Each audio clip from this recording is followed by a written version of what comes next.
الحمد للہ رب العالمین، الصلاۃ والسلام علی سید الانبیاء والمرسلین، اما بعد فاعوذ باللہ من الشیطان الرجیم، بسم اللہ الرحمن الرحیم۔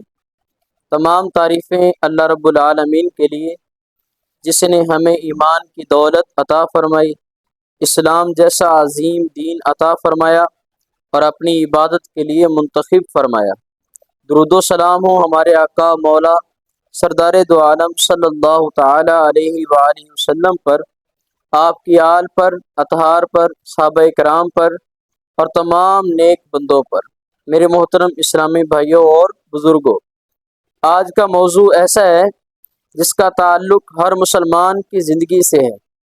اگر یہ عبادت درست ہو جائے تو انسان کی پوری زندگی سنور جاتی ہے، اور اگر اس میں غفلت ہو جائے تو آخرت کا معاملہ خطرے میں پڑ سکتا ہے۔ یہ عبادت نماز ہے، جو اسلام کا دوسرا بنیادی رکن ہے اور دین کا ستون ہے۔ ہم سب مسلمان ہیں، کلمہ پڑھتے ہیں، قرآن پر ایمان رکھتے ہیں اور رسول اکرم صلی اللہ تعالی علیہ وآلہ وسلم سے محبت کرتے ہیں، لیکن ہمیں اپنے آپ سے ایک سوال ضرور پوچھنا چاہیے کہ کیا ہمیں 5 وقت کی نماز کی پابندی کرتے ہیں؟ کیا فجر کی اذان سنتے ہی بیدار ہو جاتے ہیں؟ کیا کاروبار، ملازمت، تعلیم یا دنیاوی مصروفیات کے باوجود نماز کو وقت پر ادا کرتے ہیں؟ اللہ تعالیٰ نے قرآن مجید میں ارشاد فرمایا، ان الصلاۃ کانت علی المؤمنین کتابا موقوتا، فرمایا بے شک نماز ایمان والوں پر مقررہ اوقات میں فرض کی گئی ہے۔ اس آیت سے معلوم ہوا کہ نماز صرف پڑھنا کافی نہیں بلکہ وقت پر پڑھنا بھی ضروری ہے۔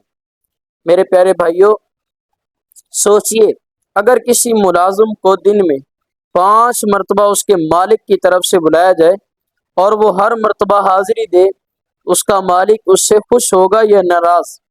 یقیناً وہ خوش ہوگا۔ اسی طرح اللہ رب العزت دن میں 5 مرتبہ اپنے بندوں کو اذان کے ذریعے بلاتا ہے، حی علی الصلاۃ، حی علی الفلاح، یعنی نماز کی طرف آؤ، کامیابی کی طرف آؤ۔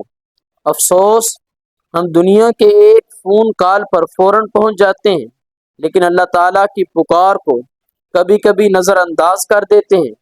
ہمیں سوچنا چاہیے کہ دنیا کا ہر کام بعد میں ہو سکتا ہے، مگر اگر اللہ تعالیٰ ہی ناراض ہو گیا تو پھر ہماری کامیابی کس چیز میں ہے؟ نبی کریم صلی اللہ تعالیٰ علیہ وآلہ وسلم نے نماز کو دین کا ستون قرار دیا۔ جس طرح ستون کے بغیر عمارت قائم نہیں رہ سکتی، اسی طرح نماز کے بغیر مسلمان کی دینی زندگی کمزور ہو جاتی ہے۔ اسی لیے ہمیں چاہیے کہ ہم اپنی نمازوں کی حفاظت کریں، اپنے بچوں کو نماز کی عادت ڈالیں، اپنے گھر کا ماحول ایسا بنائیں کہ اذان ہوتے ہی سب نماز کی تیاری کریں۔ اللہ تعالی ہمیں نماز کی قدر کرنے، اس کی پابندی کرنے اور اخلاص کے ساتھ ادا کرنے کی توفیق عطا فرمائے۔ آمین۔